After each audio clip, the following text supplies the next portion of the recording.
So, okay, that all plays off Bergs. All of our listeners have made a bunch of money. We've nailed the cycle. We've all exited at the right time. What on earth are we doing with our money, man? What are we doing? Where are we putting it? The right answer is, mate, whatever you want. Welcome back to another episode of the Ben and Bergs podcast. I'm Ben, your favorite high school dropout and founder of Collective Shift. Alongside me is Bergs, your favorite MBA and COO of Collective Shift. Join us as we bring you world-class crypto research and strategies to help you dominate this crypto bull market, as well as behind-the-scenes view of us scaling a fully remote subscription research business here in Australia. And if you like the Ben and Bergs podcast, we would absolutely love for you to leave us a follow or share these podcasts around with friends. It's how we grow the podcast, coming to you each and every week with no affiliates, no commissions, no nonsense. Give me the beans on helping you succeed in crypto. Now today, a bit of a fun episode. We're just running this off the cuff because I want to talk to Bergs about what are we going to do when it comes time to selling down our crypto, taking those huge profits. You know, what are we going to be buying? Our listeners want to know. I was having these conversations with some Platinum members recently around, you know, guys, you know, one guy in our group's got 25 million in Solana, could easily be 50 million plus at the top of this cycle. What on earth are you going to do with that money? Where do you park it? Where do you invest it? You know, obviously we've got our business as well, Bergs. It's going really well. We've got cash flows coming from there. And it's an exciting time. It's like, okay, now that you have money, now you've got a money problem. Now what do you do with the money? So we're going to just spitball and talk about maybe what's on the shopping list. What are we going to do with that money? And yeah, it's kind of it's a cool but scary concept I think for a lot of people. You kind of have to flip modes from bear market investing or building a business and putting all of your time into that to then now it throws off cash flow.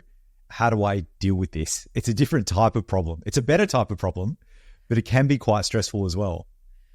You know, I've been thinking about this more recently. It's like having, and not to say by any means that I think I'm, you know, super successful, like, you know, we've got a long way to go, but now that you're sort of coming to a point where you have, and I'm very fortunate to be in a position where you have, you know, more money than when you're in a position where it was like, you know, scraping peanut butter off the floor and it's like we're going to run out of money and oh my God, I can't afford to pay the, you know what I mean? That sort of state.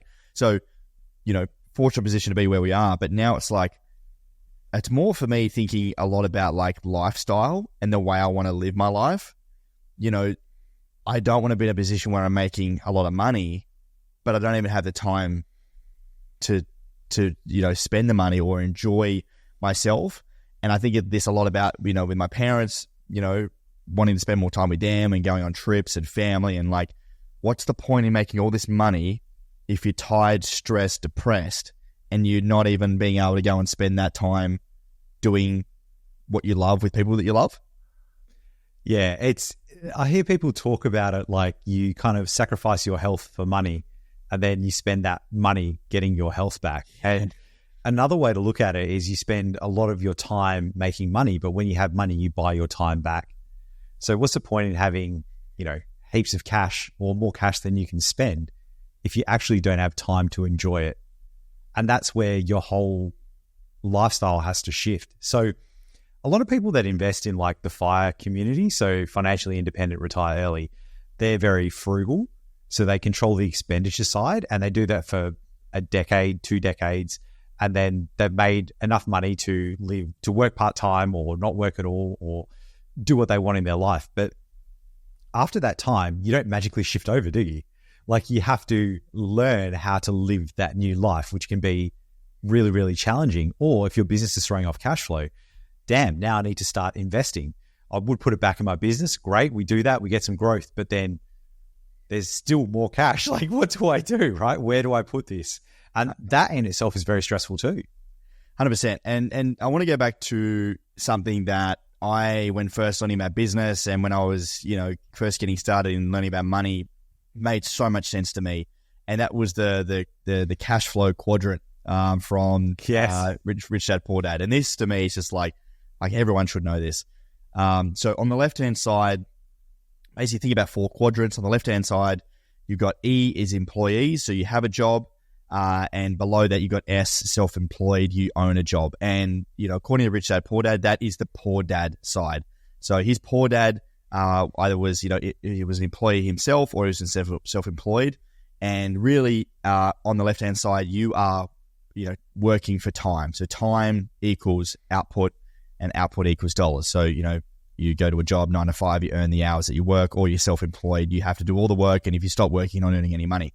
Now, on the right-hand side, where a lot of our listeners sit on, B, business owners. So people work for you, or I, investors, money works for you. And obviously all of you listening are most likely an I. You may be an E and an I, which a lot of people, do. You start out as an E, you get to an I, and then the money works for you. And that's a great stepping stone.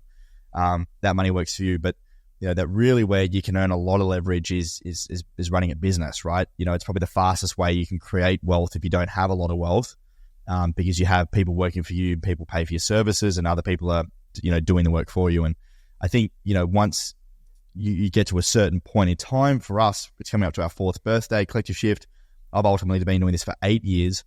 It kind of, you hit this sort of, chasm where you cross and things just start to work. You find product market fit, customers come in, you're doing a great job, people are loving it. And then, then you have this money that sort of flows into the end. And then now it's like, well, fuck, now what, now what do you want to do with it? So yeah, for me, being in that B quadrant was always a goal of mine, because it allowed me to have that time freedom. I think the biggest thing, like you said, Bergs, and that's a great quote, is more about like, being able to have the time and the location freedom to do the things that you want to do. Like, what's the point in busting your balls for 8 years, like betting everything, to lose everything, or getting to where you want if you can't actually achieve the things you want to achieve?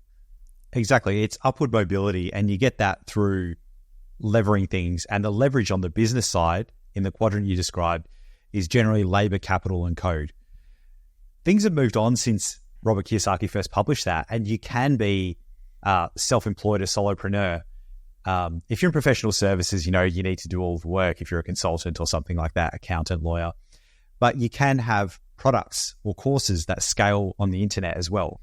So you can still be in that, like, self-employed quadrant, which is really fascinating these days. But even if you're an employee, you are the person being leveraged by your business, but you still get money from that job, and you can move to that investor side. So one thing, that's what I was doing at my previous job. I was paid well. I had surplus cash at the end of the pay week, and I would invest that money. And I was doing that since I was 20 years old. I put my lifestyle down and invested and let that compound. The thing that was missing for me was I was doing all of this work. I was building great products. I was saving, the business I was working for, 10 plus million per year. And you see hardly any of that through like all the efficiencies, automation, whatever it may be, year on year. And I'm like, no, I need to be an owner. I need to have equity. And that's why I came across to Collective Shift. And that's right. Being in that side of the quadrant, it's a lot of work. It's a lot of risk, but it can pay dividends and set you up. Yeah, and that's capitalism at the end of the day, right? Like, it's why employees can be paid well and have a salary from day one, because they deliver a service, but ultimately they're not taking as much risk as someone who, is invested all their savings, that has a big tax debt, that has no guarantee that things are going to pay off, and you're responsible if it all goes to shit. You're next on the line. Like, all of that is the reason. That's capitalism, right? And then if it does work out, you sort of get the payoff. So, okay, that all pays off, Bergs. All of our listeners have made a bunch of money. We've nailed the cycle. We've all exited at the right time. What on earth are we doing with our money, man? What are we doing? Where are we putting it? The right answer is, mate, whatever you want, because you've answered. So why don't we start off with you, mate? So let's project forward a few years. The business is going well. It's going to go better. You're going to sell off some crypto. What are you planning to do with that? Well, I think number one, and most people would know this that have been listening to me for a long time, is buy my mum and dad a house. That's number one. That's always been a goal of mine. They backed me when I first wanted to quit school, however many years ago it was now, eight years ago. They've always backed me in everything I've done, and I owe a lot to them, and I'd just love to be able to do that for them. And we come from a lowish socioeconomic family. Like, I shared a bunk bed with my brother. They've always rented. They've always just put the money into us, me and my brother and sister, to get the best out of our childhood. And now being able to do what I do, I'm so excited to be able to do that for them. So that's number one on the cards. From there, it's a tough one, right? Because I think the property market is something that makes a lot of sense. It's on my left hand side of my barbell, Bitcoin and property. it's a lot more stable, and I think diversifying away from crypto is a big thing. But then ultimately, I want to keep building my Bitcoin stack. Like I want to buy more Bitcoin. I think Bitcoin for like the next 20, 30, 40 years, like, is just going to outperform everything. So I ultimately want a big Bitcoin stack, because with a big Bitcoin stack, I can take equity out against that. I can loan against it. I can cash flow my assets without having to sell them, and I can continue to have exposure to the market. So Bitcoin is on my list. I also want to diversify into some stocks and some equities, maybe, get some money into one of my buddies that runs a fund and try and get, maybe 10 to 20% a year from maybe a large equities portfolio. If that could pay for my lifestyle, let's say that could make me a salary's worth, like let's put $1 million or $2 million into there and earn 100 to 200K a year just through that alone. Touch wood, if everything goes to shit, we've got that sorted. So we've got like a bit of a, emergency break the glass red button portfolio. And then from there, I think it's about, being able to, enjoy life. Like I think it's, once you can get to a certain point of assets that can compound for you, again, in that I category, that's just doing the work for you and you're sorted, then the cash flow or money making elsewhere is probably more about lifestyle, family, charity, friends, trips, those sorts of things. And for me, it's not about like fancy cars or, the boats. It's probably more about maybe having, taking my family away on a trip to Europe, and being able to go along and just pay for everything. Or maybe, getting a holiday home on the Gold Coast and we Airbnb it out, but then during the summer, like we're up there and any one of my mates can use it and they just go up and, have a good time. Like stuff like that, I think would be really cool. That's epic, man. For me, I will sell down some of my crypto and it's going into an investment property. That'll be for the little one. And really the other things I had planned were really just the big Euro trip, like take the whole family, which would cost anywhere from $80,000 to $100,000. They are the two major things that I wanted to do, as well as work less. So the other thing would be focus on this business and still work at a very high utility, but not work crazy hours all the time. So really reduce that. And I don't mind doing that effort and because what we're doing then is we're front loading everything, right? Like business was terrible, it was falling apart, all this stuff happened, and we put in so much time and effort, and now we're seeing those results. So now we need to structure the business, build it in a way where it's self-sustaining. We're still in the business, but we're less operators, more focusing on strategy and key areas, and then just use that free time to spend more time with my family. It's very, very simple. For me, it's about time, not necessarily having more money and more things. But by setting it up and going down that hard path and that very difficult journey, it will throw off more cash flow and that I could just build into my life and potentially do more trips. Honestly, just be doing the same things I'm doing now, but just at a higher level. Yeah. I like that. I think that lifestyle is very, very, very similar to you and I. And I think the other one that you and I spoke about as well is, potentially other businesses, like being able to invest into boring businesses that, we can cut the fat, we can increase their market share, generate more cash flow, put in an operator, and then grow a set of boring companies. That also sounds fun. So this is the thing where, like, when people that I know that have businesses that throw off a lot of cash flow, they either start doing things like angel investing, or they start acquiring more businesses, rolling it up into their current ones, like businesses or businesses, competitors that are going under, or they start doing things like gyms. And I think it's generally because they're in their 40s or 50s, they work so hard, they kind of get sick, they have to look after their health. And they're like, hey, I have all this business experience. I might as well just buy a gym, I'll operate it, I'll put all that business experience to use. Because you think about this, Ben, it's like when you're a parent, you have no experience, but after you had one kid, the second one's, it's it's a lot more work, but at least you have that experience to do something. And think about what you go through, all the different, tax things you learn, things about people, employees, legislation, rules, different accounting measures, how to structure a business, processes.